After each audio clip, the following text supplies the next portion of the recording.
بسم اللہ الرحمن الرحیم۔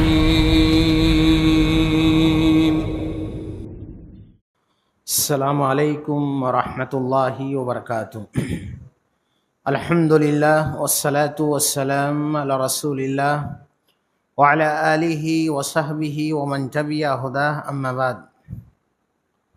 محترم سامعین کرام، ہم اور آپ پورے سال کے سب سے بہترین ایام سے گزر رہے ہیں، جن ایام میں نیکیاں اللہ رب العزت کو سب سے زیادہ پسند ہیں۔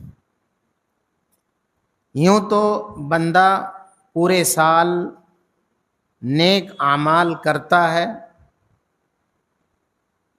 لیکن کچھ کام ایسے ہیں نیکیوں کے جو صرف انہی 10 دنوں کے اندر انجام دیے جاتے ہیں۔ چنانچہ حج پورے سال نہیں ہوتے،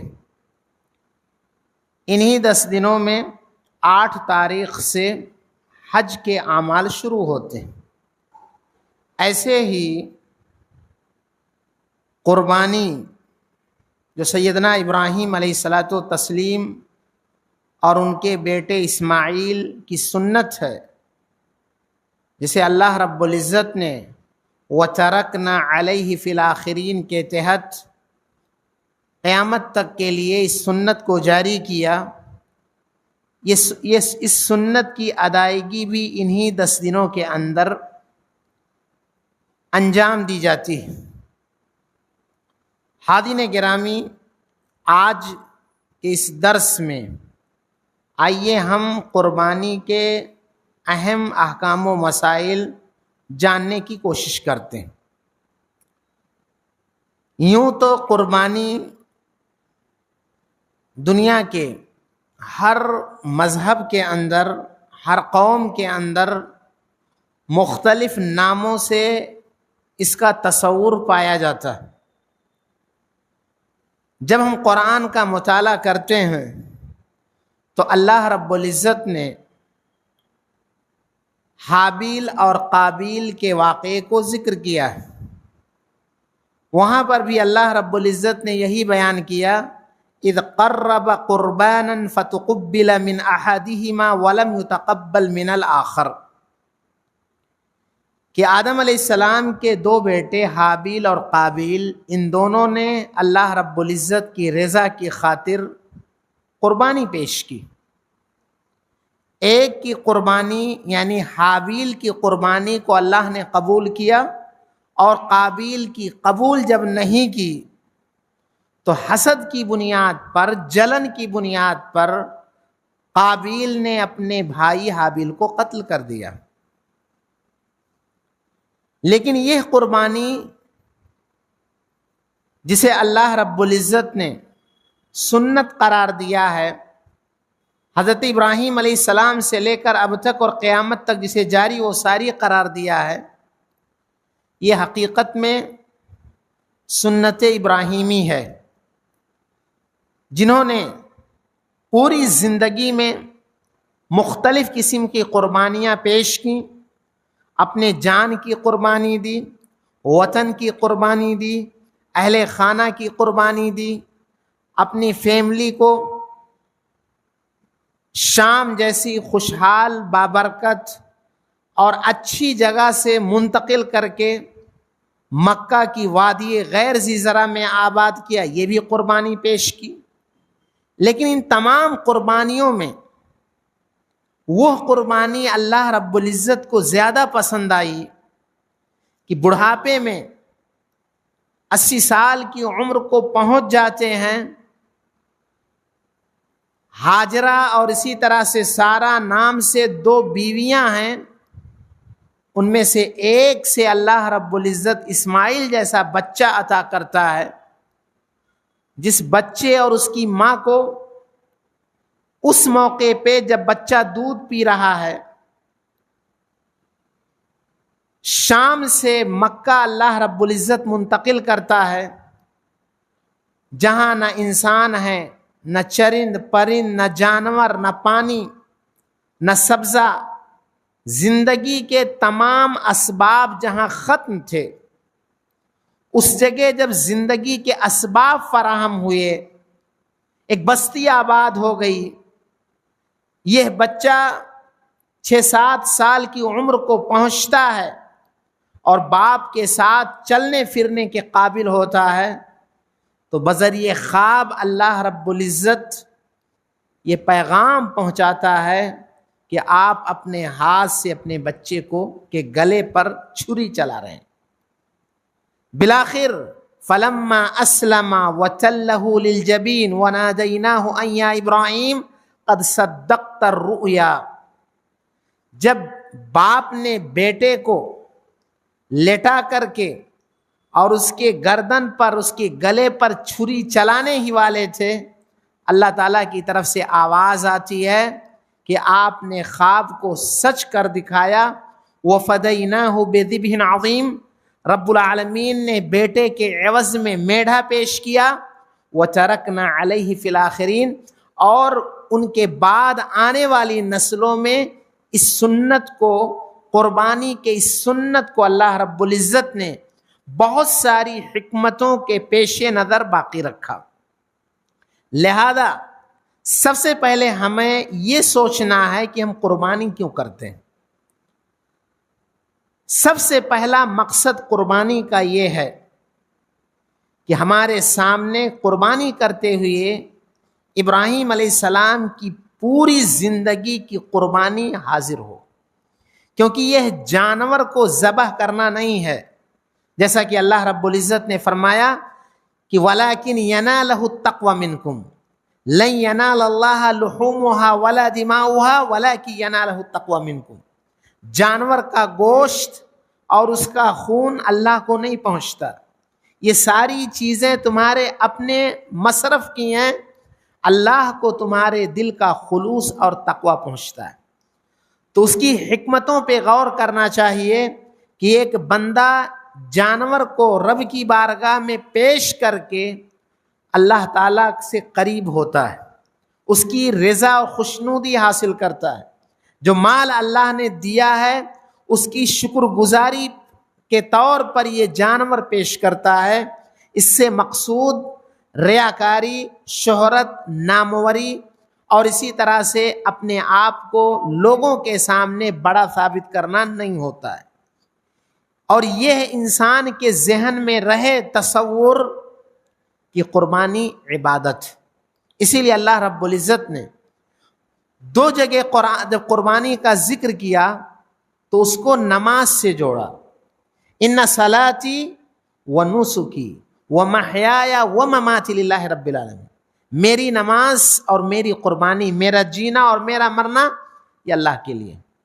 ایسے ہی فصل لربک ونحر، اے نبی آپ نماز پڑھیں اور اپنے رب کے لیے نحر یعنی قربانی پیش کریں۔ اس لیے قربانی کے تئیں انسان کو یہ ہمیشہ ذہن میں رکھنا چاہیے کہ ہم اگر لاکھ روپے کا بھی جانور لاتے ہیں، لیکن اگر ہمارے دل میں کھوٹ ہے، دل میں ہمارے اللہ کی رضا کے بجائے لوگوں کے درمیان شہرت و ناموری ہے، تو انسان اس نیت اور اس ارادے کو ترک کرے۔ اسی لیے بہت سارے لوگوں کو دیکھتے ہیں کہ باقاعدہ اخبارات میں، سوشل میڈیا پر مختلف اینگل سے اس کی تشہیر کی کوشش کرتے ہیں، لہذا ہمیں اس سے بچنے کی کوشش کرنی چاہیے۔ دوسری بات یہ ہے کہ یہ جو قربانی ہم کرتے ہیں، یہ قربانی اللہ کے نبی صلی اللہ علیہ وسلم کی سنت، اگرچہ ابراہیم علیہ السلام کی سنت ہے، لیکن آپ صلی اللہ علیہ وسلم نے ہمارے لیے مسنون قرار دیا ہے۔ مدینہ کی زندگی میں ہر سال آپ قربانی کرتے تھے، اور جس سال آپ کا آخری الوداعی حج تھا، آپ صلی اللہ علیہ وسلم نے 100 اونٹ کو نہر کیا، 63 اونٹ خود اپنے ہاتھ سے، اور بقیہ حضرت علی نے آپ صلی اللہ علیہ وسلم کی طرف سے نہر کیا۔ یہ وہ اونٹ تھے جو یمن سے ہانک کر کے حضرت علی رضی اللہ تعالیٰ عنہ لے کر کے آئے تھے۔ تو اونٹ کی قربانی یا جانور کی جو بھی قربانی پیش کی جاتی ہے، ہمیں یہ ذہن میں رکھنا چاہیے کہ یہ فرض عین نہیں ہے، یہ سنت مؤکدہ ہے، اور انسان کے پاس اگر حیثیت ہے تو ایسی صورت میں مکمل جانور ذبح کر سکتا ہے، ایک سے زائد ذبح کر سکتا ہے، یا اسی طرح سے گائے یا اونٹ ہے اس میں شریک ہو سکتا ہے۔ تو جو مقاصد بیان کیے گئے، جو حکمتیں بیان کی گئیں، ان کے پیش نظر انسان کو ہر حال میں ذبح کرنا چاہیے۔ اگر انسان کے پاس حیثیت ہے تو پھر ایسی صورت میں اسے پیچھے نہیں رہنا چاہیے۔ جس طرح سے انسان مسلسل چھوٹے چھوٹے گناہ کرتے کرتے وہ کبیرہ ہو جاتا ہے، اور کبیرہ گناہ کرتے کرتے یہ بھی ڈر ہے کہ اس کا خاتمہ اچھا نہ ہو، ایسے ہی نبی کریم صلی اللہ علیہ وسلم کی ان سنتوں کو چھوڑتے چھوڑتے کہیں ایسا نہ ہو فرض کا چھوڑنے والا ہو جائے۔ یہاں ایک بات اور ذہن میں رہے، بہت سارے لوگ یہ کہتے ہیں کہ اس کے لیے صاحب نصاب ہونا ضروری ہے۔ کیا مطلب؟ یعنی جس شخص کے مال میں زکوٰۃ واجب ہوتی ہے اسی شخص کو قربانی پیش کرنی ہے۔ یہ چیز غلط۔ جب یہ سنت مؤکدہ ہے، نبی کی تاکیدی سنت ہے، لہذا اس کو فرض عین کا درجہ دینا، صاحب نصاب والی بات کہنا یہ صحیح نہیں۔ اسی طرح سے جب یہ قربانی اللہ کے نبی صلی اللہ علیہ وسلم کے فرمان کے مطابق، سنن ابن ماجہ کی حسن درجے کی روایت ہے کہ اگر کسی کے ہاں کشادگی ہو تو اسے چاہیے کہ قربانی کرے۔ یاد رکھیں، اگر انسان کے پاس پیسے نہیں ہیں اور وہ قرض لے کر بآسانی ادا بھی کر سکتا ہے تو اسے کرنا چاہیے۔ اس کے اندر ایک اور حکمت ہے، قربانی آپ کرتے ہیں تو اس سے جہاں تربیتی ناحیے سے ایک اچھا اثر پیدا ہوتا ہے، وہیں بچوں کے دلوں میں خوشی جاتی ہے اور بچے احساس کمتری سے آزاد ہو جاتے ہیں۔ آپ کو اللہ نے ایک متوسط درجے کا رکھا ہے، کہیں سے لے دے کر کے مختصر چھوٹا ہی کرتے ہیں تو ان بچوں کو خوشی ہوتی ہے، دوسروں کو دیکھ کر کے احساس کمتری کے شکار نہیں ہوتے، ایک سنت کی ادائیگی ہوتی ہے، اس کے مقاصد حل ہوتے ہیں۔ کل یہی بچے بڑے ہوں گے تو یہ سوچیں گے کہ ہمارے خاندان کی یہ پرمپرا ہے، یہ روایت ہے، ہمارے ابا مشکل حالات میں بھی سنت کو نہیں چھوڑے، لہذا وہ اس کی کوشش کریں گے۔ اور ہمیشہ یاد رکھیں اللہ کے نبی صلی اللہ علیہ وسلم کی حدیث کہ اللہ تعالیٰ فرماتا ہے، اے آدم کی اولاد تم خرچ کرو، تم پر خرچ کیا جائے گا اللہ تعالیٰ کی طرف سے۔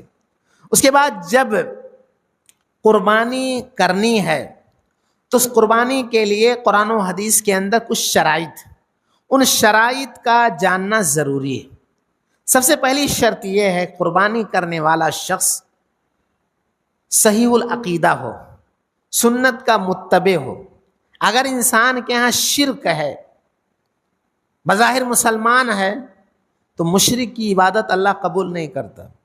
اگر نبی کو مخاطب کر کے 18 نبیوں کو مخاطب کر کے اللہ فرماتا ہے اگر تم سے بھی شرک اکبر ہو جائے تمہارے سارے عمل برباد ہو جائیں گے، اس لیے قربانی کے لیے ضروری ہے کہ انسان اپنا عقیدہ درست رکھے، اپنے آپ کو سنت کا پیروکار اور متبع بنائے۔ اسی طرح سے دوسری چیز یہ ہے کہ اللہ کے نبی صلی اللہ علیہ وسلم نے فرمایا کہ جو شخص قربانی کرنا چاہتا ہے، ذی الحجہ کے چاند دیکھنے سے پہلے وہ اپنے ناخن، اپنے مونچھ، سر اور جن بالوں کا کاٹنا سنت سے ہے ان تمام بالوں کو کاٹ لے۔ بعض روایتوں میں آتا ہے چمڑے کو صاف کر لے، یا مطلب یعنی جن چمڑوں پہ بال ہیں وہ کاٹنا جائز ہے، یا بہت سارے چمڑے رہتے ہیں جن کو کاٹنا پڑتا ہے، تو ان تمام چیزوں سے فراغت حاصل کر لے اور ان 10 دنوں میں ان چیزوں سے چھیڑ چھاڑ نہ کرے۔ اب اگر کوئی بندہ ان 10 دنوں میں داڑھی کاٹتا ہے یا چھیلتا ہے، چاہے وہ قربانی کی نیت رکھتا ہو یا نہ رکھتا ہو، تو یاد رکھیں یہ دن بہت افضل ہے۔ جیسے مکہ سب سے افضل جگہ ہے، وہاں اگر برائی کا ارادہ بھی کریں گے، عام جگہوں پر ارادے پر گناہ نہیں لکھا جاتا، لیکن وہاں برائی کے ارادے سے بھی اللہ کی طرف سے دھمکی ہے کہ ہم تمہیں دردناک عذاب سے دوچار کریں گے۔ نبی کی بیویاں یہ دنیا کی تمام خواتین سے افضل ہیں۔ اللہ قرآن میں کہتا ہے اگر تم نیکی کرو گی تو ہم ڈبل اجر دیں گے، لیکن گناہ بھی کرو گی تو ڈبل اجر دیں گے۔ ایسے ان 10 دنوں کے اندر جو سال کے سب سے بہتر دن ہیں، حرام مہینے سے ان کا تعلق ہے، حج کے دنوں سے ان کا تعلق ہے، تو اللہ رب العزت نے خاص کر کے کہا فَلَا تَظْلِمُوا فِيهِنَّ أَنفُسَكُمْ، ان دنوں میں اپنے اوپر ظلم نہ ڈھاؤ، لہذا کسی بھی طرح کے گناہ سے بچنا چاہیے۔ ایسے ہی ان شرائط کے بعد یہ چیز دیکھنا ہے کہ جس جانور کو ہم ذبح کرنا چاہتے ہیں وہ جانور کیسا ہو۔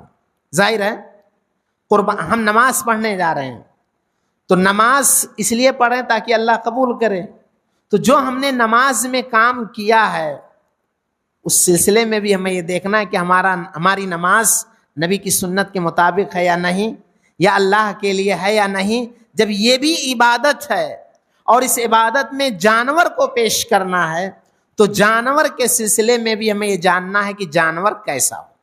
سب سے پہلی چیز یہ ہے کہ جانور کے سلسلے میں اللہ نے قرآن میں اور نبی نے حدیث میں ذکر کیا وہ بہیمۃ الانعام۔ بہیمۃ الانعام کا مطلب سارے جانور 4 پاؤں کے ہیں، اور یہ ہے نر مادہ ملا کر کے 8 ہوتے ہیں۔ سب سے پہلے اونٹ ہے، اونٹ اونٹنی، اسی طرح سے گائے اور بیل، اسی طرح سے بکری اور بکرا، اور اسی طرح سے بھیڑ اور اس کی مادہ۔ تو یہ ہے 4 جانور نر مادہ، ان کا ذکر قرآن میں اور ان کا ذکر احادیث کے اندر ہے۔ تو انہی جانوروں کی قربانی ہے جو نص سے ثابت۔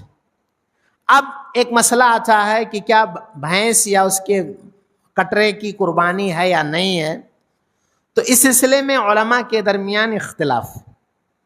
قرآن اور حدیث کے اندر اللہ کے نبی صلی اللہ علیہ وسلم کے زمانے میں یہ چیز مدینہ میں نہیں تھی اور ان کا ذکر نہیں ہے، لیکن جب بعد میں یہ چیزیں پائی گئیں تو ان کا معاملہ 2 ناحیوں سے دیکھا گیا۔ ایک تو یہ کہ ان میں زکوٰۃ کا مسئلہ ہے، جیسے گائے میں زکوٰۃ ہے اتنی تعداد کو پہنچ جائے، بکریوں میں ہے اتنی تعداد کو پہنچ جائے، اونٹ میں اتنی تعداد کو پہنچ جائے، تو بھینس یا بیل گائے یعنی بچڑے میں ہے، تو اس سلسلے میں تمام علماء متفق ہیں کہ جیسے گائے کی تعداد میں ہے ایسے بھینس وغیرہ کی تعداد میں ہے۔ لیکن کیا قربانی ہے یا نہیں، اس سلسلے میں بھی علماء کے درمیان اختلاف۔ کچھ کہتے ہیں کہ یہ گائے کی جنس سے ہے لہذا اس میں بھی قربانی ہے، جیسے گائے بیل میں ہے ایسے بھینس اور بھینسی میں۔ لیکن کچھ کہتے ہیں کہ دونوں الگ ہیں، رنگ میں الگ ہیں، قیمت میں الگ ہیں، دودھ کی کوالٹی میں الگ ہیں، گوشت کی خاصیت میں الگ ہیں، تو ایسے لوگ کہتے ہیں ان کی قربانی نہیں۔ ہم کیا کریں؟ ایسے موقع پر ہمیں شریعت نے یہ ضابطہ بتلایا ہے کہ جو چیزیں واضح ہیں ہمیں ان پہ اکتفا کرنا چاہیے، لیکن اگر ان میں مثال کے طور پر پابندی ہے گائے اور بیل پر اور ہماری حیثیت نہیں ہے، اونٹ کا چلن نہیں ہے، تو کیا کریں؟ تو اگر ہمارا دل مطمئن ہے، کیونکہ یہ بھی ایک عبادت ہے علماء کے اقوال کی روشنی میں، تو ہم اس میں حصے دار ہو جائیں۔ تو سب سے پہلی چیز یہ ہے کہ بہیمۃ الانعام۔ دوسری چیز یہ ہے کہ جو عمر متعین کی گئی ہے وہ پائی جانی چاہیے۔ اب اللہ کے نبی صلی اللہ علیہ وسلم نے ضابطہ بتایا لا تذبحوا الا مسنہ، جانور جو ہم ذبح کرنے جا رہے ہیں ان کا دانتا ہونا ضروری ہے۔ دانتا یعنی جو دانت پہلے تھا وہ نکل کر کے نئے دانت آ جائیں، یہاں ایک یاد رکھیں، بہت سارے لوگ یہ کہتے ہیں سال بھر کا ہو جائے. شریعت جو ہمیں پیغام دیتی ہے، احکام بتلاتی ہے، یہ فطری ہے، نیچرل ہے. کوئی بھی کہہ سکتا ہے یہ جانور سال بھر کا ہے، لیکن آپ کا پروف کیا ہے؟ دانت کا جو مسئلہ ہے، کوئی توڑ کر کے بھی بیچے گا تو بھی پتہ چل جائے گا کہ یہ ٹوٹا ہے یا توڑا گیا. اور سال بھر کوئی جانور سال بھر میں دانت توڑ دیتا ہے، جیسے بچوں کے دانت، کسی کے پہلے کسی کے بعد میں. تو یہ جو ضابطہ بتایا گیا ہمیں اس کو فالو کرنا چاہیے. ہاں اگر ایسا ہے کہ ہم نے گھر پہ پالا ہے اور دانت نہیں ٹوٹا ہے تو ایسی شریعت ہمیں نہیں کہتی ہے گھر کے پالنے کی زیادہ خوبی ہے اور مارکیٹ والے کی خوبی نہیں، بیچ کر کے دانتا لے لیجیے. تو اس لیے ہمیں اس کو فالو کرنا چاہیے. ہاں اللہ کے نبی صلی اللہ علیہ وسلم نے کہا کہ اگر مشکلوں نہیں مل رہے ہیں تو پھر بھیڑ جو ہے سال بھر کا ہو اس کی قربانی کی جا سکتی ہے. تو یہ بھی چیز ذہن میں رہے. اس کے علاوہ جانوروں کے تعلق سے دو چیزیں احادیث میں خیال رکھنے کی ہیں. پہلی چیز یہ ہے کہ جانور عیب دار نہ ہو، اور دوسری چیز یہ ہے کہ جانور تندرست اور خوبصورت. ان دونوں چیزوں کا خیال رکھنا ضروری ہے. اس لیے ضروری ہے کہ ہم گوشت کھانے کے بجائے ہم اس کو اللہ کی رضا کے لیے پیش کر رہے ہیں. تو ہماری یہ ذمہ داری ہے کہ ہم پیسہ نہ دیکھیں، وزن نہ دیکھیں، بلکہ اس کی خوبصورتی اور اس کی کوالٹی کو دیکھیں، کیونکہ ہمارا مقصد اللہ رب العزت کی رضا اور ثواب حاصل کرنا ہے. اسی لیے صحابہ کے بارے میں آتا ہے ہم کھلا پلا کر کے ان کو تندرست کرتے تھے. اللہ کے نبی صلی اللہ علیہ وسلم کے بارے میں آتا ہے کہ وہ املحین خوبصورت جانور کو ذبح کرتے تھے. اب خوبصورتی کے راستے میں جو چیز حائل ہوتی ہے یا تندرستی کے راستے میں جو چیز حائل ہوتی ہے اسے اللہ کے نبی نے منع کیا ہے. آپ نے کہا جانور لنگڑا نہ ہو جس کا لنگڑا پن واضح ہو. اب لنگڑے جانور دو طرح کے ہوتے ہیں، ٹرک سے اتارے، چوٹ لگ گئی تب پیر ٹیڑھا کر کے چل رہا ہے، اور ایک یہ ہے کہ پیدائشی یا ٹوٹا ہوا پاؤں ہے، صحیح ہونے کے بعد لنگڑا پن کا شکار ہے، تو یہ عیب دار ہے، یہ اچھا نہیں مانا جاتا. ایسے ہی اللہ کے نبی صلی اللہ علیہ وسلم نے آنکھ کے بارے میں کہا کہ اس کی آنکھ ایک غائب ہو جس کا اندھا پن واضح ہو. پاؤں کا کہا، آنکھ کا کہا. اسی طرح سے مریض بیمار جس کی بیماری واضح ہو. کچھ بیماریاں جسم کے اوپری حصے میں ہوتی ہیں، کچھ اندرونی ہوتی ہیں جس کا پتہ چلتا ہے. اب وقتی طور پر سردی ہو جائے، زکام ہو جائے، کھانسی آئے، اس کو بیماری نہیں بولتے. یہ ہے وائرل کی جیسے انسانوں کی بیماری نہیں مانی جاتی، اس کا اعتبار نہیں. تو بیماری ایسی ہو کوئی جو واضح ہو. اور چوتھی چیز جو حدیث میں بیان کی گئی ہے وہ یہ ہے کہ اتنا نحیف، کمزور، لاگر نہ ہو کہ اس کی ہڈیاں ڈھانچے کی شکل میں نظر آئیں.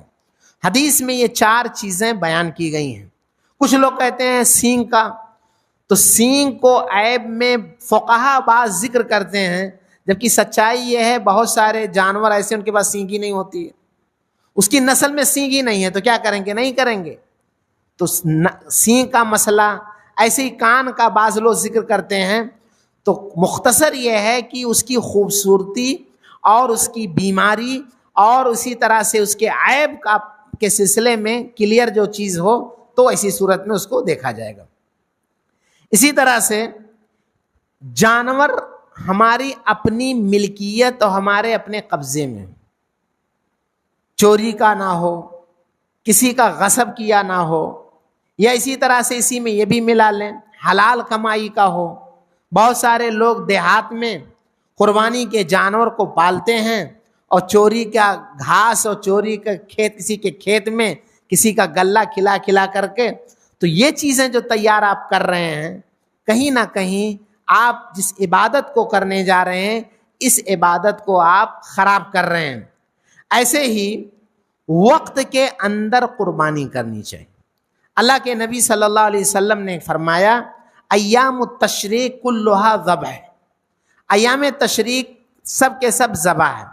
اور اسی طرح سے اللہ کے نبی صلی اللہ علیہ وسلم نے فرمایا کہ نماز سے پہلے جس نے قربانی کی تو وہ قبول نہیں ہوگی، نماز کے بعد قبول ہوگی۔ تو عید کی نماز پڑھنے کے بعد سے لے کر 13 تاریخ کی مغرب تک، سورج کے ڈوبنے سے پہلے تک یہ پیریڈ ہے قربانی کا۔ ان میں سب سے افضل پہلے دن کی قربانی ہے۔ البتہ ہمارے یہاں بہت سارے لوگ 13 تاریخ کو نہیں مانتے ہیں۔ اب اگر کسی کے پاس ایک سے زائد ہو تو اس مردہ سنت کو زندہ کرنے کے لیے اور لوگوں کے اندر متعارف کرانے کے لیے 13 کو کرنا چاہیے۔ تو یہ جو دن بتائے گئے ہیں ان دنوں میں اور ان ٹائمنگ کا خیال رکھنا ضروری ہے۔ کیوں ضروری ہے؟ جیسے ہم نماز ظہر کی زوال سے پہلے پڑھ لیں، مغرب کی سورج ڈوبنے سے پہلے پڑھ لیں، ہم خود ہی کہیں گے نہیں مانی جائے گی۔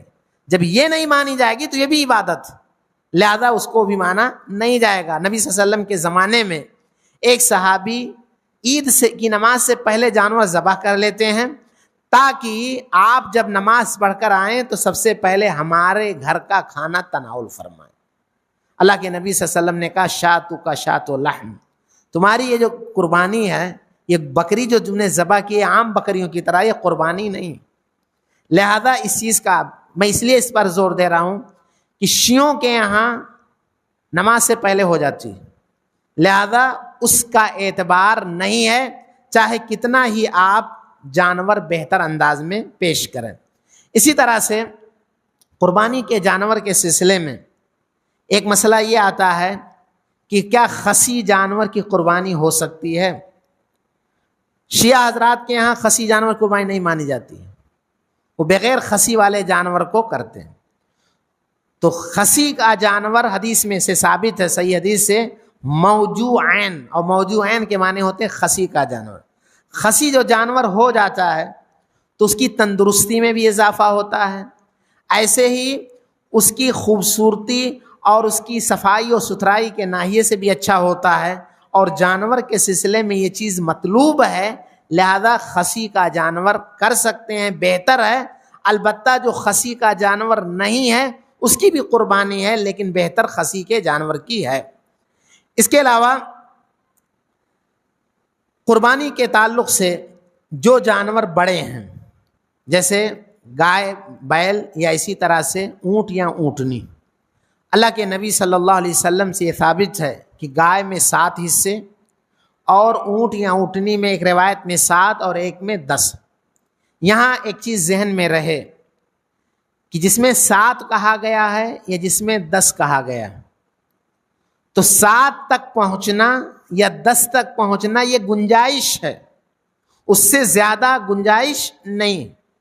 لہذا اگر 7 کے بجائے 5 ہی حصے میں 5 لوگ ایک گائے کو خریدتے ہیں، یا ایک بندہ تنے تنہا گائے خریدتا ہے یا تنے تنہا اونٹ ذبح کرتا ہے، 10 کی تعداد پوری نہ ہو کوئی مسئلہ نہیں۔ اصل مقصود یہ ہے کہ اگر ایک کی ہو سکتی ہے، 10 کی ہو سکتی ہے ایک میں، تو ایسی صورت میں 7 کی بھی ہو سکتی ہے، 4 کی بھی ہو سکتی ہے، 5 کی بھی ہو سکتی ہے۔ تو یہ حصوں کا مسئلہ ہے۔ اور اونٹ کے تعلق سے بہتر ہے نہر اور ذبح میں فرق، ابھی آداب بتلائے جائیں گے کیسے ذبح کیا جانا چاہیے۔ نہر جو ہے، جو اس کا یہ بڑھا ہوتا ہے، لبا بولتے ہیں، وہاں چھری مارتے ہیں اور وہ رگ ہوتی ہے اونٹ کی یا اونٹنی کی، اس کے کٹنے سے خون کے تیزی کے ساتھ فوارے بہتے، اور جب وہ رگ کٹتی ہے تو فوراً ڈھیر ہو جاتا ہے، اور جانور کے گوشت کو نکالنے اور چمڑے وغیرہ صاف وغیرہ کرنے میں آسانی ہوتی ہے۔ تو اس کو اونٹنی کہتے ہیں، اور اونٹنی یا اونٹ کھڑے ہوتے ہیں۔ لیکن جو ہے ذبح جب کیا جاتا ہے تو جو قرآن نے کہا فلما اسلم وتلہ للجبین، قبلہ رو اس کی پیشانی کی جاتی ہے، پہلو پہ پاؤں رکھا جاتا ہے، اور حلق میں جہاں شہ رگ کہتے ہیں، مین جو رگ ہے اس کو کاٹا جاتا ہے تاکہ جانور کے لیے آسانی ہو۔ قربانی کے لیے کچھ آداب ہیں، ان میں سے پہلا ادب جیسا کہ میں نے بتلایا کہ وقت کی پابندی ضروری ہے۔ اسی طرح سے نیت اور مقصد صحیح ہونا چاہیے. چھری اچھی طرح سے تیز ہو. اللہ کے نبی صلی اللہ علیہ وسلم نے فرمایا اللہ تعالیٰ نے ہر چیز میں احسان کو فرض کیا ہے، اور یہ احسان ہی ہے کہ جب آپ جانور کو ذبح کریں تو چھری اچھی طرح تیز کریں تاکہ جلد جانور کو راحت مل جائے. قبلہ رو جانور کو لٹانا چاہیے، اور لٹانے کی کیفیت جیسا کہ میں نے ابھی ذکر کیا کہ اس کے چہرے کو قبلہ رو رکھیں، اور پہلو پر بازو جو پہلو اس پہ پاؤں رکھیں. کچھ لوگوں کی مدد بھی لے سکتے ہیں، اور چھری تیز ہے تو اس کے گلے پر، اور یہ بھی افضل اور بہتر ہے کہ آپ خود اپنے ہاتھ سے ذبح کریں. ایسے ہی خواتین کو بھی کرنا چاہیے، خواتین بھی کر سکتی ہیں. اس سے جیسے ہمیں کہا گیا ہے کہ ہم اپنے ہاتھ سے صدقہ دیں، ہمیں احساس ہوگا، ایسے ہی جب ہم خود ذبح کریں گے. اب یہ ریڈی میڈ جو چیز ہے کہ جانور کو مارکیٹ سے کوئی خرید کے لایا، کسی کے ہاں رکھا گیا، کسی نے ذبح کیا، کسی نے بوٹی کی، اور بوری میں پیک ہو کر ہمارے گھر کچن میں آیا، بن کر تیار ہوا، تو اس میں قربانی کا تصور نہیں ہوتا ہے. یہ گویا ایسے ہی جیسے ہم جانور مارکیٹ سے گوشت خرید کر کے لاتے ہیں، لہذا کوشش ہونی چاہیے کہ ہم خود کریں. اسی طرح سے